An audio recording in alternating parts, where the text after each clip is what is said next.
So, hi everybody. Welcome to a Mighty Blaze on a Friday evening. No, wait, it's Thursday, right? Feels like Friday. Thursday. It's always Friday here on the Blaze. This is what happens when you're a boss lady. You never know exactly what day it is, but it's all good. I'm Jenna Blum. I'm one of the co-founders of a Mighty Blaze. And if you're joining us for the first time, Blaze is an organization of 35 creative professionals dedicated to linking writers and readers in the age of COVID and beyond, since we're now coming out of COVID. And if you like what you see here, please give us a like or a follow on Facebook, on YouTube, on Instagram, on TikTok. We are ubiquitous. Please consider signing up for our newsletter at www.amightyblaze.com so you will never have literary FOMO ever again. No mo FOMO. Nobody likes literary FOMO. Very dangerous condition. And if you are a repeat Blazer, welcome back. We're so glad that you joined us for this evening's very special cocktail hour edition of Boss Ladies. I've been waiting to say that all day, or maybe my whole life. So I am here tonight with my dear, dear friend, Kirsten Liston, who is the CEO of her own company, Rethink Compliance. Welcome, Kirsten. Yeah, Jenna, I'm so excited to be here. Thank you for having me. Oh, we're so excited. And I will say she's not just a CEO, she is an author. She has 2 books. One is Creating Great Compliance Training in a Digital World, How to Reach and Persuade Your Audience, and the 2021 book, which is so new that it's not even out yet. We don't even have a hardcover yet. So she's going to show us the cover on her phone like a boss. And it is The Compliance Entrepreneur's Handbook, Tips, Tools, and Tactics to Find Your Killer Idea and Create Success on Your Own Terms. And I think because Blaze is so hardcore, we actually have the cover that we could slide up on the screen. Maybe if I'm like extra nice to my producer, he could put that book up there. Maybe. There it is. Yes, there it is. Not even in the stores yet, but here on the Blaze, Kirsten's second book. So that is what we're going to talk about tonight. But basically, like, what I want to do is open up the floor and ask Kirsten all of my nosy questions, which I've been asking her for a full year and like 20 years before that, about what it's like to be a boss and what it's like to be a woman running your own company. So I hope you all have questions about this. First, I'm going to give your official bio, though, Kirsten, if you don't mind. So you guys know who you're dealing with when you're talking to this boss. So Kirsten Liston founded and runs Rethink Compliance, LLC. And what that does is help the world's great companies create compelling and effective compliance programs. Since September 2000, Kirsten has worked with leading Fortune 500, Global 2000, and high-growth startup companies to develop and implement strategies to reduce compliance, ethics, and reputational risk, which sounds really badass, I think. Kirsten is a former journalist writing for City Pages, which is in Minneapolis, Minnesota Law and Politics, and Super Lawyers. Her articles have been published in Compliance and Ethics Magazine, Compliance and Ethics Professional, Compliance Week, and Directors and Boards. Kirsten's a frequent speaker at industry conferences and the author of these 2 books. And I'm going to put the official bio away now and say that, full disclosure, I met Kirsten when I was teaching a short fiction class at Grub Street Writers back in blah, blah, blah. Like, I think it was, I don't remember. I'm too old. I think it was this millennium. I'm guessing, right? It was like the beginning of this millennium. And I remember sitting in this class and reading Kirsten's stories and thinking, this woman gets it. Like, not just how to tell a story, but she gets it about human nature. And she sees people's foibles and what lie on the other side of the foibles. And I invited her out to a dim sum brunch in Chinatown in Boston. And the rest is history or herstory, and we have been fast friends ever since. And anytime I want to know something, I ask Kirsten the question, and I call her Answer Girl in consequence, about like anything, like what temperature do you cook a chicken at? I mean, that's the kind of thing I'm like, dear Kirsten, tell me how to cook a chicken. But in the last year, Kirsten has been teaching me how to run a business along with our VP strategist, Mark Cecil.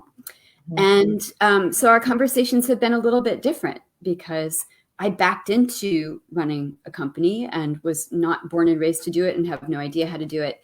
And in the first days of the pandemic and the first days of the Blaze, Kirsten and I would walk through the empty streets of Boston, where she was then, with our masks on, and talk about the pitfalls and challenges and the joys of like running a brand new company. And I swear I have learned something from you every single day since we met, but never more so in the last year.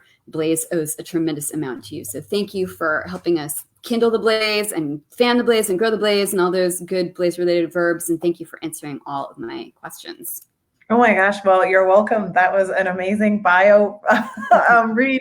And it's been so fun to watch the blaze grow. You know, it's interesting. Lots of people start businesses, lots of people start initiatives. Not all initiatives take off. And so it's been really fun to watch from the very beginning, right? There was an appetite for the blaze. From the very beginning, you had people who wanted to be involved. You had people who wanted to watch. You had authors who wanted to come on and be interviewed. So you tapped something really special, and it's been a lot of fun to watch it grow. Oh, thank you. Well, one of the things that Kirsten tells me whenever I'm feeling a little bit uncertain and kind of feeling my way, like hopefully nobody in the Blaze family is actually watching this because you're like, wait, you're uncertain about the Blaze? What? It's not that. It's more like, am I doing the right thing? Like, is this something that is sustainable, or am I just playing by myself in my room the way I do when I'm a novelist or a memoirist? Like, I'm used to working alone my whole life. And so I create things in my head. And with Blaze, it's like, oh my God, other people can really see this. Can you see this, Kirsten? And tell me what you said about why a business comes into life in the first place and then why it keeps going. Sorry, I'm like so enthusiastic that I'm like really hot. No, to do my boss hair. Like, yes.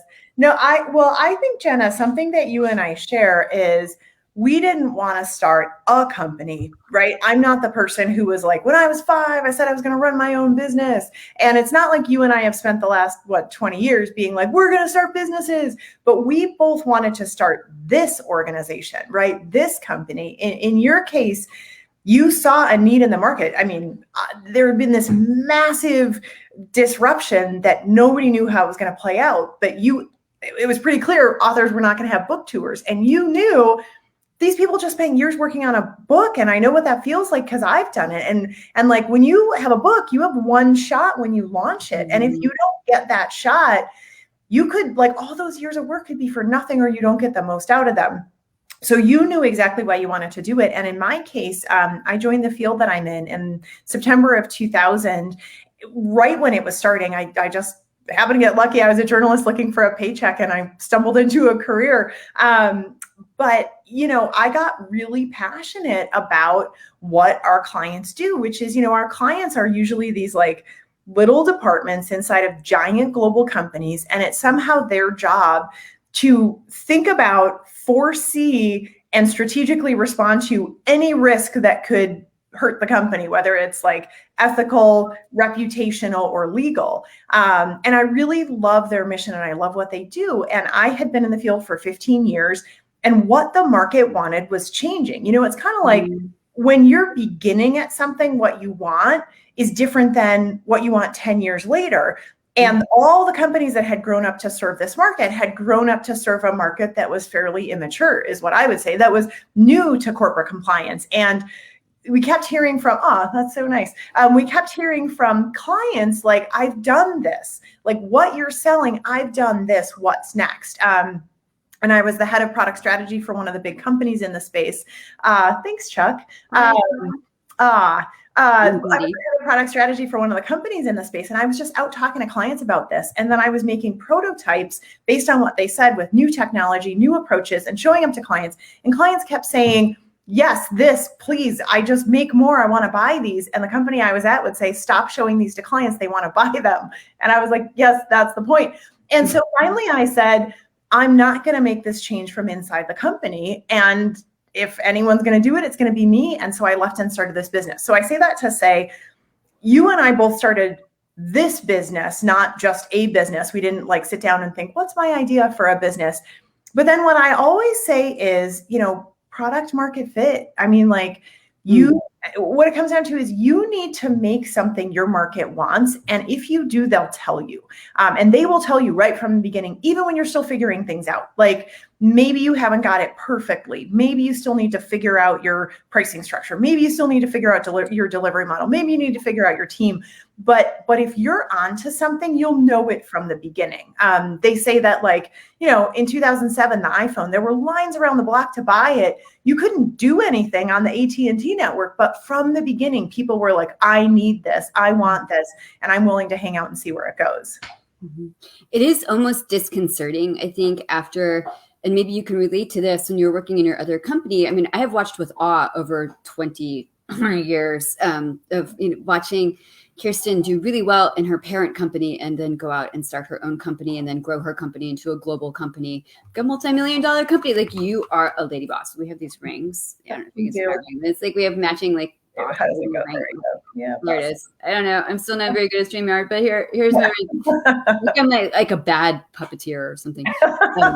I've watched Kirsten grow her own company, and I don't know if I want to talk about imposter syndrome, but I also want to know if you had the feeling of total surprise when you had product market fit and people started clamoring for what you were doing. Because I have to say that, when you write, and maybe hi Margaret, hi Blaze fam, every writer probably knows this feeling who's watching, that like you're trying to create something that people really want and can't live without, and a book that they carry with them their whole lives. But a lot of the writing career is spent knocking on doors. 99% of those doors are going to be slammed in your face. And you're like, please, like, agent, take a chance on this. Bam. Literary magazine, please publish my story. Slam. So whatever you're bringing to the table, people are like, we have it. We don't want it. We don't want the dish, right? Whatever. But then once in a while, you make something that everybody loves and comes back for seconds, thirds, and fourths. And I felt that way with, been lucky to feel that way in a writing sense. Rarely, but it has happened. With The Blaze, it was so strange because, I like threw up some social media pages, joined forces with Caroline Levitt, and then the whole world was like, help us, help us, help us, help us. And there were a couple of times, and you heard me say this, where I would say, I'm so tired. I just want my old life back. Like, I just want to go back to writing, speaking, teaching, and there's this thing, but I felt like the need would not let me, right? Yeah. Because we have writers who need to get their books out there, and also writers need to know how to do digital marketing and to do digital events. And so every time I was like, I turned my back. I shut my door on this. I'm done. Somebody would be like, boop, boop, boop. Can you please host an event for us? Can you please show us how to market this, or can you please put me on the Blaze? Did you have that feeling also with your own company, where suddenly it was like, oh my God, people really want this thing I made in my house by myself? Yeah, it was so interesting. When I left my business, now it seems like such a neat narrative. Now it seems like, oh, I did this thing for 15 years. I was in charge of strategy and nobody wanted my strategy, but I knew the clients did. So I went and made something. I actually was not so certain. And it's funny because it's one of the things I write a lot about in the book, because I feel like it's an important concept to get across. But I actually didn't know what was going to be the right next path. So I did like 4 things, and it was like I put 4 things in a horse race. And I joined part-time a little business that I thought was really cool that I could help scale. And I consulted for my last company, and I was a founding member of a new cybersecurity startup. And then I started Rethink. And I did all 4 of those things equally without knowing which one was going to win. And like the cybersecurity startup, no good. The communications thing, no good. Then I was working. I was basically consulting for my last company. And they were paying me when I had been paid for less hours so that I could start Rethink. But I was working for these 2 companies, and work just kept coming to Rethink. So it's what you're describing. I feel like when you hit it right, and when you hit it right, it looks deceptively easy, but there's either a lot of work or luck or both that go into hitting it right. But when you hit it right, it's like you're just on this wave and things come along when you need it. I mean, I opened Rethink. I started like networking on LinkedIn and going to conferences and speaking and just putting stuff out there and telling people in my network. In 2015, we got work right away, and it was from people it was all incoming people calling and saying, hey, we need this. We heard you do this. Then they referred us to other people. It wasn't until 2015, 2016, 2017, we had built this like marketing structure, and all of a sudden these big companies started calling. You named a big car company. They were like, customer number 6, and there was a big hotel company, and there was all this incoming business. So it wasn't until 2018 we had already grown pretty substantially and proven that we could do this and delivered on all these projects that we even had to think about sales. It's cool to get 2.5 years into your business and have some really blue chip companies before you even have to think like, yeah, maybe we should go knock on some doors, do something more than just hanging out a shingle. But I say that to say, when you have something a market wants, you know, because it creates its own momentum. And so I think the number one job of somebody who wants a business is to plug into that, find it and plug into it. Oh, there went my light. Oh, well. Find it and plug into it. What does the market want and how can you give it to them? And start there, because the better you hit it, the easier everything else will be. So amazing. And do you have advice for young entrepreneurs who are just starting out and who may be saying like, oh, it is like being in a relationship. You're in a relationship with your own company in some sense, right? Like there are the relationships you bang your head against the wall and you think, well, maybe if I give it more time, it will work, or things are just difficult. But then when you're in the right lane, right? Do you have any advice for people who maybe are doing the thing that you're doing, which is like keeping a foot in many different pies? That was like the worst metaphor ever. And you were here for it. You were here for it, people. And I was thinking, like, you basically had 4 feet while you were talking, and you had a foot in a different space that might pan out for you. Thank you, Nisa. It's nice that you thought that was funny, because that's how I roll these days. Right. But when did you know that it was time to jump and start your own thing? Yeah, well, I like your relationship analogy. I have a friend in Boston, Susan, and her mom would always say, when it's right, it's easy. And it doesn't mean it's not work, but it means it's not like hauling up a hill. And what's cool about being an entrepreneur right now is it's celebrated. It's been done a lot. There are a lot of books. There are a lot of things you can read. And I remember I read this thing by a venture capital guy, the guy at Andreessen Horowitz. Hi, Anissa. And he said, like, when something's kind of what I was saying about the iPhone, when something's right, it's right from the beginning, even if there's kinks to work out. And when something doesn't hit, you can have the best team, you can get the most money, you can do whatever. And it's just kind of like always pulling a rock uphill. So you asked about advice to people. And here's what I would say. There's a really great, and I gave it to Rachel, who is behind the scenes and is going to be putting up the link. But there's a guy named Steve Blank who came up with a concept called the lean startup. And this is like, there's a lot I had to learn to run a business, and I found a lot of it in books. And this was one of the first ideas. Steve Blank is a guy who actually started 8 different companies in Silicon Valley, all of which sold for lots of money. And his last book, I'm on the blaze. His last company sold, oh, there it is. And his Harvard Business Review article is all you don't need to buy the book of the same name, in my opinion. It was written by somebody else who likes his idea, but it's not as good. But his 8th company sold. His kids were like 14 and 16. And he thought, they're going to go to college in a couple of years. I'm just going to stay home. And then he was home and he wasn't in the startup mix. And he thought, why did I succeed when so many people failed? So many people try to start one company and can't get it off the ground. How on earth did I get 8 done? And he realized he just by nature used this approach that he now calls customer discovery. But the whole idea is, it's about being in a space of curiosity. It's about being in a space of experimentation. What he says is established businesses are executing a known business model. Startups are figuring out their business model. And so like a death knell for a small company is just sit in a room and come up with a bunch of ideas, harden your plans around them, even worse, raise money around them, and then go out and try and sell them. Because how do you know how close you got, And he said instead, and he lays out these 4 steps that I think are really good to follow.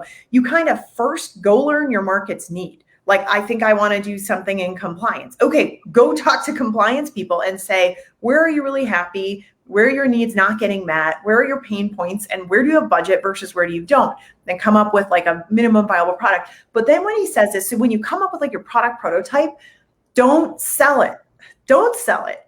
Go talk to your clients. Go sit down with somebody and say, hey, we're working on this thing. And we've done this with everything from like anti-harassment toolkits to like, new ways of addressing diversity in the workplace or whatever, to hard-hitting law stuff where the law has changed. But you put together a product and then you don't sell it. You go sit with a client and say, hey, you're trying to solve this post-Me Too. How do we talk about harassment in the workplace? Because the old way was like, don't break the law. The new way is, like there's a lot of stuff that goes on that's not illegal, but I think as a society, we're coming to the realization it's no longer appropriate. And we're not going to just tolerate it. And everybody has a role to play in saying what kind of company we have.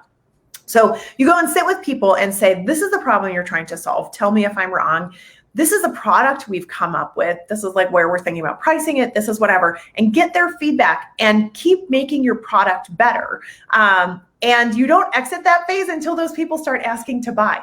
So it's this great model, because you don't get to sell until someone asks to buy. And then it means when you do sell, you know that you have a built-in like buying market, like you've kind of road tested this thing. So that was a long answer, but that's what I would say is, don't just come up with an idea in a vacuum and try to sell it. Get to know your market, make best friends with your market, and treat them as smart, like a smart resource for research, not just for like someone who you want to write a check to you. Oh, that's awesome. And I know that our two producers tonight, who are both business people, are like, yes. And Mark in particular is like, Jenna, what have I been telling you? Go to the clients and ask them what they need and what they want. And I'm like, but I already know what they need. We're all writers. We all need to know how to do social. And I feel as though it's my feeling about where Blaze can be headed as a business, and in addition to being a volunteer organization, which it will stay, 90% pro bono, putting writers online for nothing except we love writers and books. But there is a business component, and like helping writers do this for themselves, like not just giving the writers a fish, but teaching them how to fish, so to speak, in terms of like marketing their own books, which we all have to do. But I feel as though my whole career, and you've watched me do this too, it has been about, and I see Margaret's question, so I'll wrap this up in 1 second, but it's been about hearing people say, like, I don't know how to do social media. Can you do social media? And so I feel that I have like our potential clients coming to me and saying, I will pay you any amount of money if you will take this off my hands. And I'm like, come to mama. Like I'm doing my Carmela Soprano thing where I'm like, yes, take it off your hands for you. So market knowledge, client knowledge, knowing where the vacuum is, knowing where the pain points are, and then having that feel easy as opposed to like having to go out and like siphon it up out of the ground. Margaret wants to know, would you say your information on compliance dovetails with strengthening or updating institutions? Because we definitely need that. Yeah, it's so interesting, Margaret. This whole field came about basically because in 1995, the US government said the way we deal with corporate crime doesn't make any sense. Someone bribes somebody, which happens a lot. There's massive gender discrimination where, let's say, women can't get ahead. There's insider trade, like when there's insider trading or there's corporate theft or whatever there is. When there's crimes committed in the case of doing business, it totally depends on what the judge says. And there's no like rule book or framework for the judge to look at. And so weird things would happen, like a corporation would be sentenced to jail. Like, you know, General Electric can't go to jail. So what happens? And there wasn't any sense of like, how does this crime compare to this crime? So the government put together a task force, and they put together what's called the federal sentencing guidelines. And it basically says, this is the way to evaluate corporate crime. And this is the way to kind of gauge the seriousness of it. And they did something that is so smart, where they said, you know what?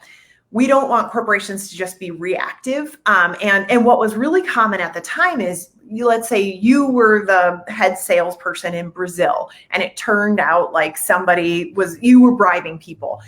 The company would be like, bad rogue employee. Why was she doing that? When there might have been a culture of corruption at the company. And so the government did something really smart. And they said, look, we know what the laws are that companies can break. You as a company should know what the laws are that people can break. You need to put a proactive system in place to like think hard about who are we, where in the world are we, what do we do, and how could our people get in trouble? Then you need to give them materials and training and like put systems and controls in place so they don't. You need to put a helpline in place so people can call if they think something is like wrong. And then you need to remediate, and then you need to review how all that's working and do it all over. So they did that. And at first, to answer Margaret's question, the early days of compliance, companies were basically forced to do this. And the way that penalties work is if you get in trouble and the government comes in and, looks and says, gosh, you really, like, there was this massive insider trading scandal, but like, you wrote a code of conduct, you had all this training, you gave people policies, you made them sign off on them, you dealt with all your whistleblowing. they actually created an opportunity to let companies off the hook. So like two big companies, Morgan Stanley, Ralph Lauren, there was bribery that happened at the business. The government looked at their compliance programs and said, you told him. I mean, this guy was trained 37 times. He still bribed somebody. That's not your fault. And they let the companies off the hook. But if they come in and they look at it and it's not there, they triple your damages. So companies started paying like $800 million fines. So I say all that as background to say, when compliance started, it really was more of a legal, like we need to comply with laws. But to Margaret's question, and we're especially seeing it on topics like social justice, racial equity, post-Me Too gender dynamics, stuff like that, more and more, that stuff has all been handled. Like mostly corporate crime, like a framework to avoid corporate crime has been put in place at every major organization. But now there's a lot of thought about what kind of a company are we? And when you look at a generation like millennials coming up, they want to feel good about the company they work at. They want their company to share their values. They want their company to be a positive actor in society where appropriate. So there's this interesting trend in compliance where it's no longer just about saying, hey, Jenna, here's the law, don't do this bad thing. It's really like, who are we as a business? Who are we as a culture of employees? And how does that fit into like an ethical perspective, cultural perspective, and what we do? So it really depends, Margaret. Some companies just want to not break the law and then be left alone. But some are really, like Tom's or Ben and Jerry's or whatever, super forward-looking companies and everything in between. That's so interesting. I'm thinking about the company where you and I met at Grub Street has actually shifted identity a lot and sent out actually just today a thing about diversity training and inclusion training for all instructors so that you could foster a more inclusive atmosphere in the classroom, but also just educate yourself as to the nuances of the situation. And Grub has always been really forward-looking in that way. And so I can imagine that there is this big spectrum. Speaking of the sort of corporate culture and people and companies, I guess, deciding where they fall along that spectrum, over the course of your starting your own company, have you seen a shift as a woman in business? Are people a little less Me Too-ish? Is that cultural consciousness seeping into the business consciousness?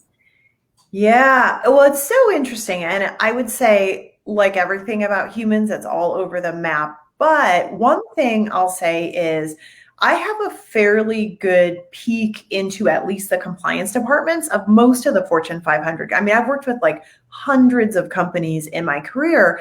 And the good news is that most of them have a culture where the compliance person is genuinely empowered to try to do the right thing.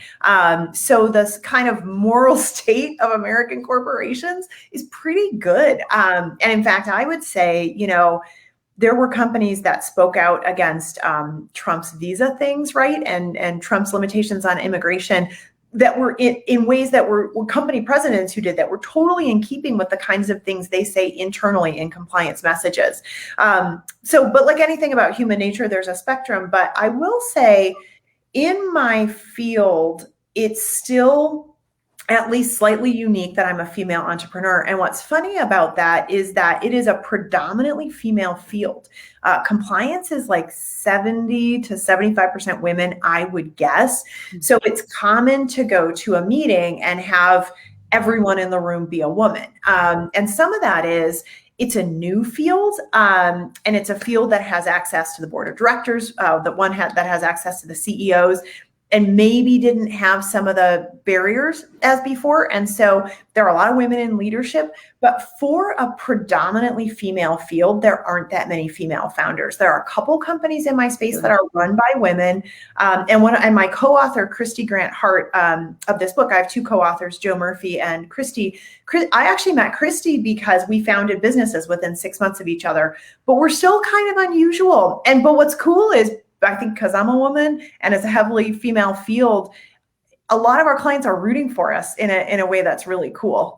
We stand out in the field. I mean, people hire us because we're good at what we do, not because of our gender makeup, but people are kind of rooting for a woman-led business, which is really nice. That is really nice. And it's sort of an unexpected answer. I'm thinking of like the Mad Men culture where at that point, the best you could be is like maybe an up and coming copy editor. And that was kind of the culture that I was raised in. My dad worked in broadcast. That was like all men. And then you would have a few women trying to bump against the glass ceiling, still happening at Fox. They still haven't managed to break it. Right. So, and I wasn't really exposed to a lot of other women in business. So to me, what you're doing is so novel. And I love the fact that people are rooting for you instead of saying, who does she think she is? Yeah. Do you ever run into that in any of your interactions? Do you ever feel that there are some people who have not quite gotten the memo yet? Yeah, I'll tell two stories. The first story is that I will say, having done it, starting your own business is a baller career move for a woman who maybe was not getting the advancement in her previous role. I mean, in my previous role, I like to believe I was a superstar at what I did, but they never moved me into the levels of management that mattered. I was always in that level of management that was still hands-on and doing, and I'll never forget the guy who was the regional head of my business. There was all this corporate mergers and acquisitions and people coming in and firing all the other people and bringing in their own team. And there's just a lot of, I mean, I'm happy I wasn't in leadership for that because that was a pain. But I'll never forget the regional manager of our business, like kind of the business line president, fired the two people, like my boss and his boss, and called me on a Friday to tell me I've just fired these people. And then he told me that he was putting someone in charge of me that he knew wasn't the right person to be my boss, but he needed a place to put him. And then he said, I want you to know this company is committed to promoting women, so stick around. And I thought, you just told me you made an unqualified person my boss. Like what? So what was interesting is when I left, there are a lot of, to be fair to the people, I never told anyone I knew how to read a balance sheet. I never told anybody I knew how to do corporate and business strategy. I never told anybody I could figure out financials and stuff. But there were a lot of people who, like for instance, there was a rumor going around at my old company that I was kind of the puppet I was a puppet head, and that the people who'd actually started my last company were running and bankrolling this company, and I was kind of a figurehead or something. Oh, and yeah. I do think some of that is being a female, being nice, being young, being whatever. So I definitely was underestimated, I think, in my career. Now, when I look back, I think, and I could have done more too, but starting a company is a baller move because you sink or swim on your own ideas and you call all the shots. So it's you have the responsibility, but you also have all the reward. But I will say, from the day I started, the market believed I could do it. We were getting big name clients, but what's funny is my own team, more than once, I had people ask if they could bring their husbands to a business meeting, sometimes because they wanted their husbands to give me advice. And I remember talking with one of my colleagues and saying, like, this company has no problem writing us a $50,000 check, but I need this guy to tell me how to read a P&L. But so I just say, as a woman, you have interesting experiences, but if you know what you're doing, you just keep doing what you're doing. And when you run a business, it either works or it doesn't. So you're either right or you're wrong. But it's a new scorecard, which I like. Mm-hmm. So interesting. Is there one thing that you would have done differently? I have two questions about that. I have many questions, but one is there something you would have done differently? Like, would you have said, hey, I want to be in this upper echelon, this upper management echelon, as opposed to permanently being in this lane? And also my other question is, do you think in some ways it works to your advantage to be young, to be a woman, to be a nice looking blonde, people look at you and think, oh, she's so sweet and innocent, which, sometimes they think about me too. And I'm like, I am so innocent and sweet. And it actually is a good disguise because really, like you said, you just do what you do, and then people can estimate or underestimate you at their own peril. I see you in your head, Mark. Mark is grabbing his head behind the scenes. It's you're so nice, you're so blonde, you're so sweet. And I'm like, yeah, and I'll cut you off at the knees, right? No, but if there's one thing I would have done differently, this is something I know you and I have talked about offline. But when you run an enterprise, it is such a lesson. You learn so much, and you learn about yourself, and you learn about how to direct a team, and you learn about how to get things done. everything's a journey, and I had to learn what I learned to get here. But if I could have done something different, I think it would have been to be more clear and more direct, right? And it also occurred to me, I knew I could do things, but I just assumed everybody could do those things, like read a balance sheet or set strategy or run a team. So I never told other people that I could do things, and I didn't ask for those opportunities. And Jenna, well, I don't want to speak for you in front of everybody and interview. No, go ahead. Like when you're in a position of leadership, people come and lobby you for stuff. They're like, I want to do this, or I want to do that, or I want these people to report to me, or whatever it is. And what you notice is not everybody does that. And so for a while I was doing this, there was this kind of like thing I was doing at conferences called like Launching Ladies into Leadership, where 3 women who were leaders in the compliance field would talk about it. But there's a woman she's a compliance officer at a Fortune 5 company. So she has a massive position of power, but she talks about how earlier in her career, she was flying with her boss on an airplane, and her boss turned to her and she said, how come you never ask me for opportunities? And the woman was like, oh, I'm really happy in my job, and I think things are going fine, and maybe in 2 years. And she was like, your male coworkers are in my office every week asking for projects, asking for opportunities, asking for whatever. And she's like, and you're actually more qualified than they are. So why aren't you asking for opportunities? And this woman said it was an eye-opening experience. And so I say, I knew how to do all the stuff I do right now when I run my company, but I think it's a very Midwestern thing, but I counted on being noticed. I thought they would give it to me when I was ready. And if I could have done something different, I would have been like, I want P&L responsibility. How do I get P&L responsibility? I want to set strategy. Like, how do I do this? Or like, this is the next thing. And it's not about like, I want to do this, right? But it's about like saying, the business needs this. I have these skills. Let me run with it, type of thing. Yes. I think that, sort of like being at least the nominal head of this business has taught me how to ask for things. Mm-hmm. And that's something that I was never really good at before. And the first thing I had to learn running the Blaze was how to ask for help, because I don't know how to do anything. Actually, that's not true. I know how to do many things, but like running a business was not something I knew how to do. So every day I was saying, hey guys, I need your help with, hey guys, I need your help with. And now that might as well just be something that comes out of my mouth on a 15-minute basis. But I remember saying this to Mark, like kind of early on, like Mark, our thoughtful bro, who also helps with business, and saying like, I had to learn this. And he was like, are you kidding me? You ask for help every day. And then I was like, wait, I do? What? I guess I learned that. But it also taught me to ask for what I want in a way that I feel was perhaps not overly aggressive. Like, right. When you really want something and you don't know how to ask for it, and then you come out swinging too much. So instead of saying, I really want to do this, I'd love to work with you to do this, you come out and you're like, I want this thing. And then of course you're not going to get that because you're like a little harpy, right? So yeah. It's going to happen. They're like, she seems like trouble. Yeah, right. Exactly. Like you're just sitting there quietly in the corner, sucking your thumb and doing gold star work. And then all of a sudden you're just like, give me the thing. Like, right. Not a good strategy. But just saying, this is what I want. This is what I can do. If I don't get what I want, that's okay. However, I'm going to ask for it. It's something that I learn every day. I love doing this because it's so humbling. I learn something every day. It keeps my giant ego in check. And at the same time, like there are numerous ways to give back. What are the top 3 lessons? And I'm sure this is in your book, but what are the top 3 lessons you would say that you have learned running your own company? Yeah, that is such a good question, Jenna. In no particular order, I think I would say 1 is everything is learnable. If you have the basics right, everything else is learnable. Because what I'm struck by what you're saying about like, I need your help with this, I need your help with that. And you saying I wasn't good at that, and Mark saying you're doing it. What I have really loved about having a business is I'm super clear on what I'm doing, who I'm doing it for, and what the business needs. So it's a lot sometimes it's easier for me to be good at my business than it is for me to be good at the rest of my life. Or there are things I get to in my business before the rest of my life.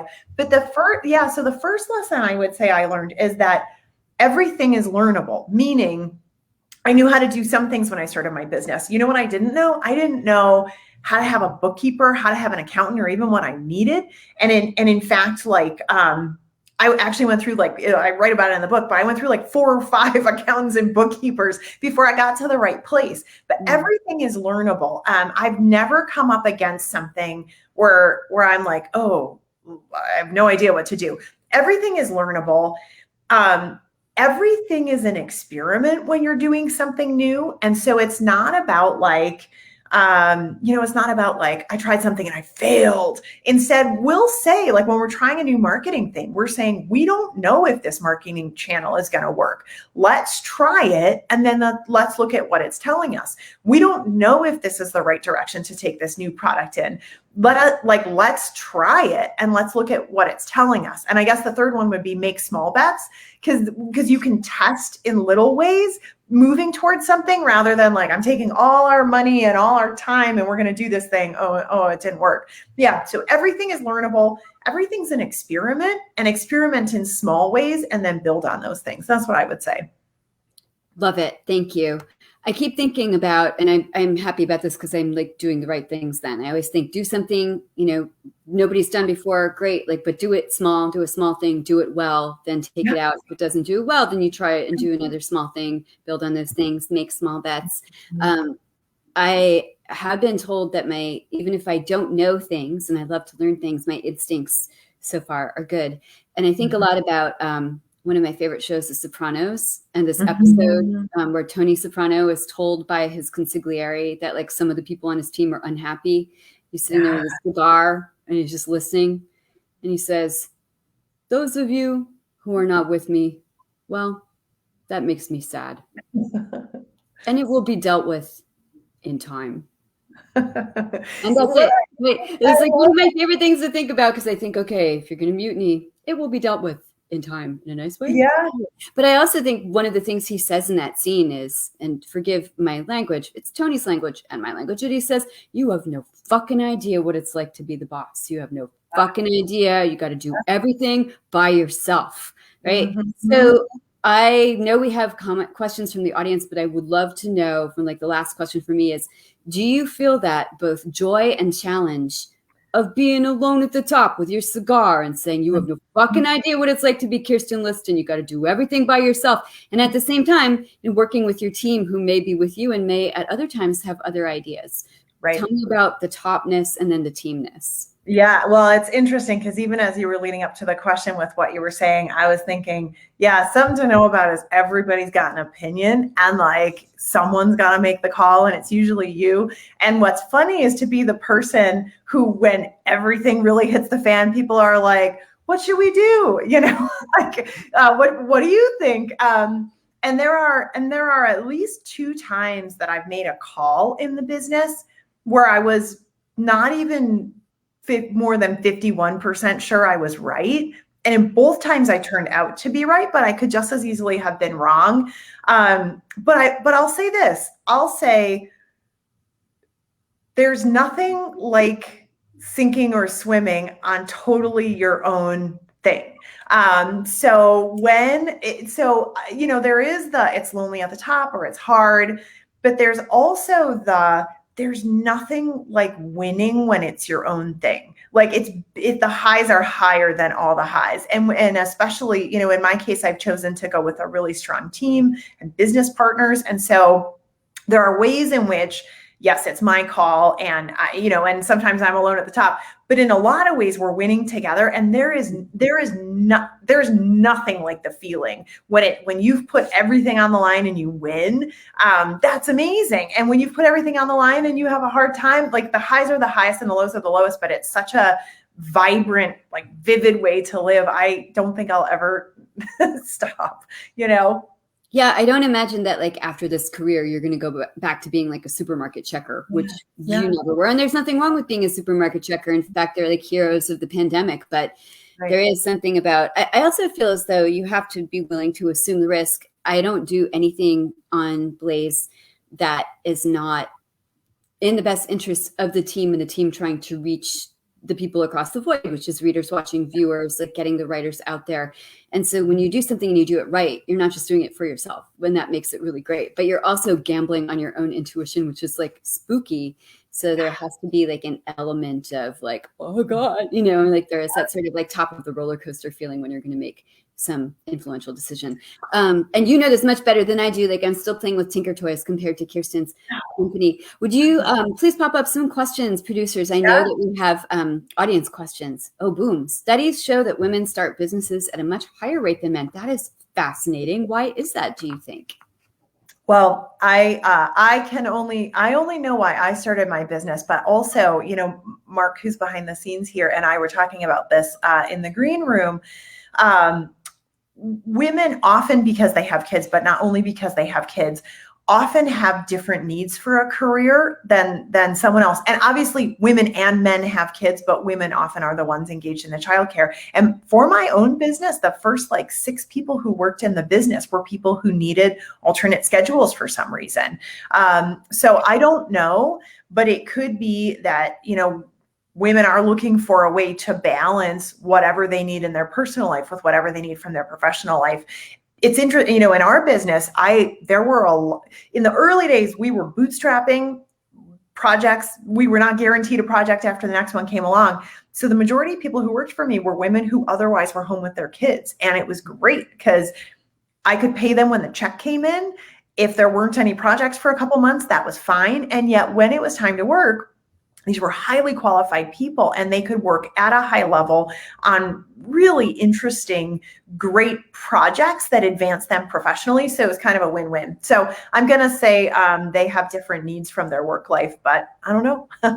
Interesting, like flexibility, maybe, and like flexible hours, multitasking. I'm usually doing work at like 1 or 2 in the morning when nobody else is looking, and I don't even have kids, so I don't know how you women do it and men do it who have kids and who are head of household. But I think about that a lot as we go back to post-pandemic life, like who is on the team is going to be available to do a lot of the producing and a lot of the show production that we need. And I think a lot of it is that on the team are my female producers. Although I certainly intend to pin my male producers in place, like butterflies in a jar, my leadership style. How is starting a company and making it profitable the same as or different from writing a book and getting it published? Great. Yeah, I would say one major way it's different is it is a much more, you said it earlier in this conversation, Jenna, when you write a book, you write the whole thing and then you present it to the world.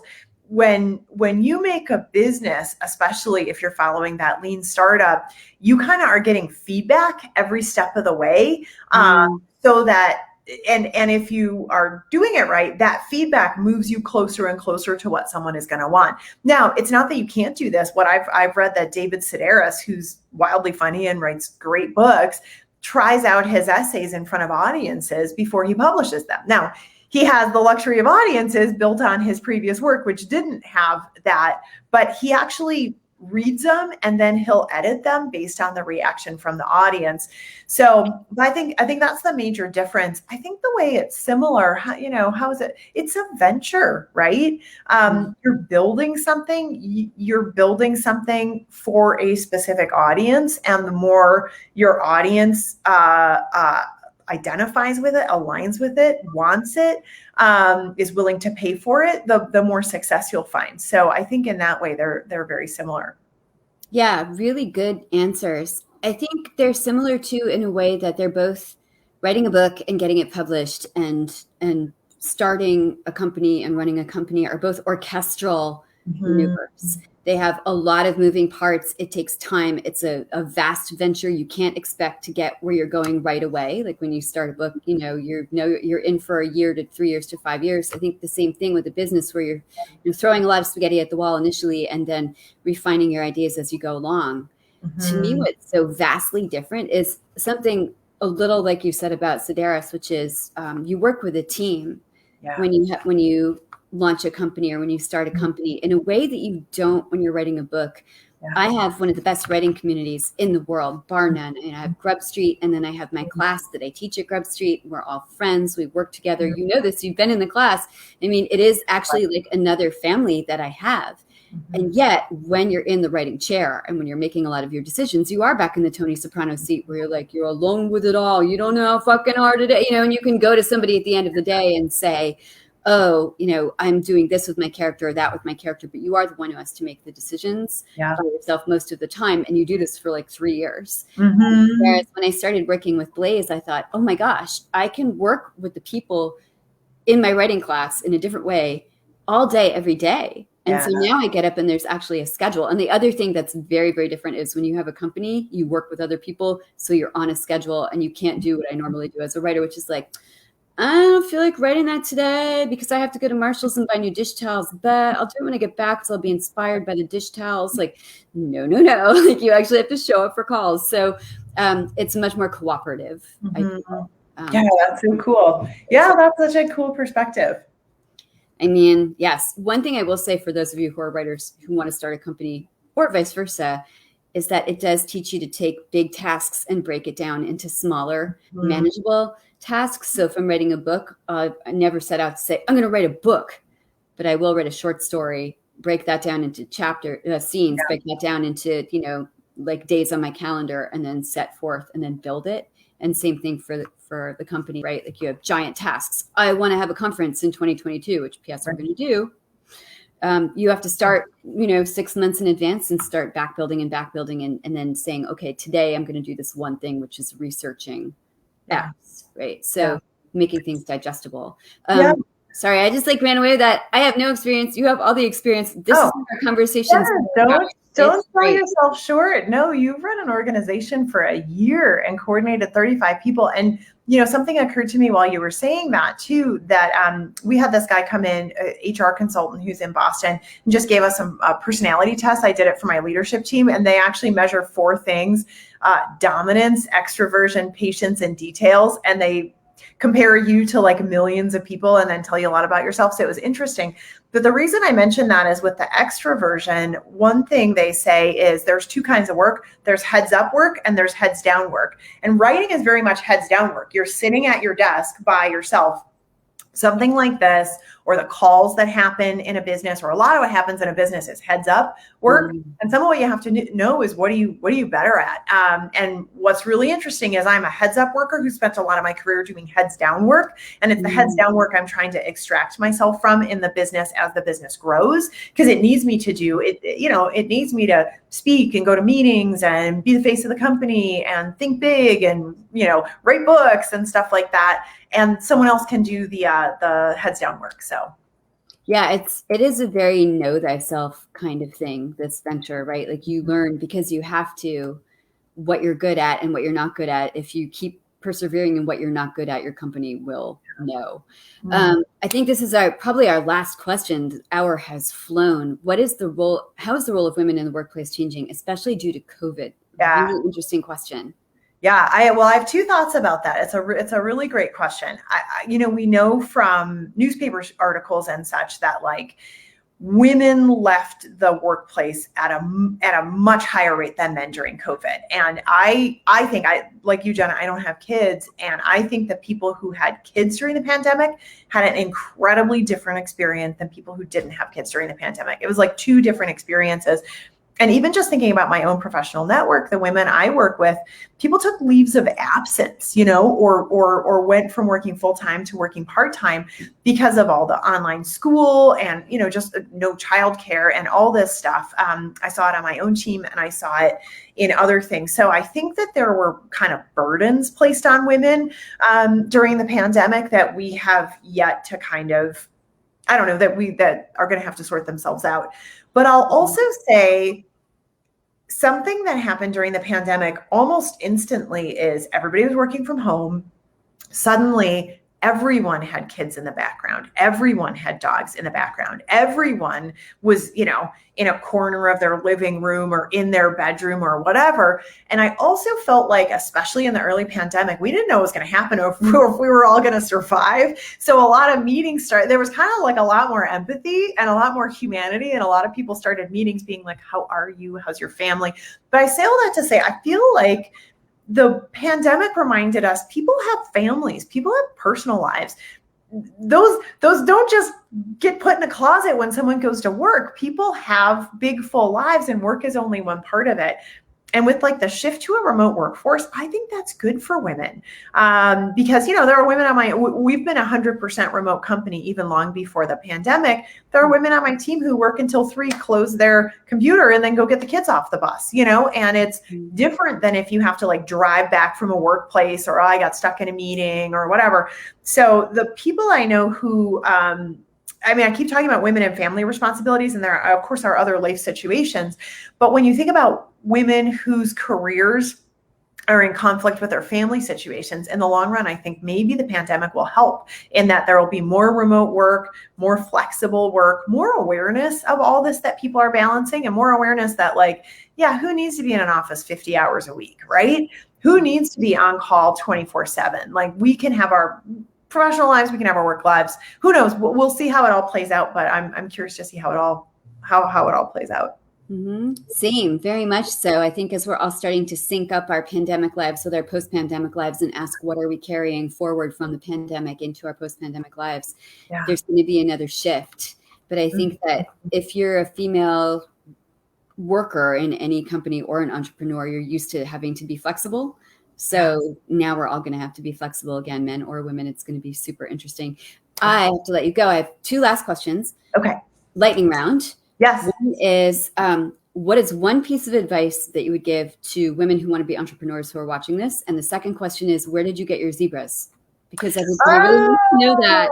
Well, I'll answer the second one first. This is Scalamandre wallpaper that I bought at a place called theinside.com, and I love it.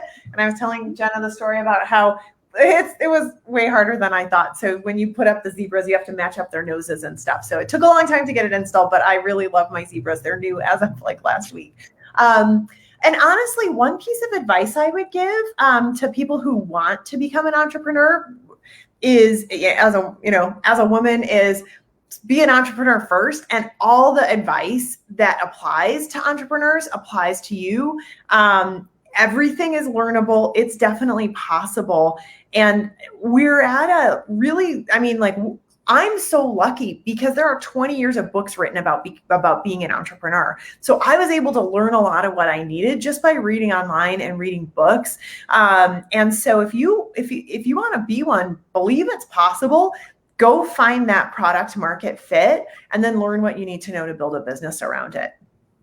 Beautiful. Thank you. And I know our producers put a lot of the links to the books in the chat. I know that you learn a lot from books as well as from experience. And then I learned from you. I don't even read the books. I just find an entrepreneur and ask the questions. Yeah. One lesson. Oh, wait. Wait, wrong way. I don't even know. There it is. There's the book. I can't even point my finger right. It's the mirror. You don't have to learn how to point to be an entrepreneur is the point of this discussion. I will say as a closing note that one thing Kirsten did not mention that I know is that she hired somebody to put up that zebra wallpaper because she is a boss lady. So take it away. It is possible to hire somebody to put up your zebra. Yeah, as a CEO, you can do it. Stuff has to get done. You don't have to do the stuff. As long as you can pay for it, someone else can do the stuff. So what has to be done and who's the right person to do it? No better lesson than that. Kirsten, thank you so much for joining us tonight. You and your zebras and your wisdom and your insight. Loved every minute. I could talk to you for several more hours, and I'll do just that when we get up. I loved it. Thank you so much for having me on. It was a great conversation. It always is. Thank you so much, everybody who is watching. Good night. Thank you for joining us. Good night.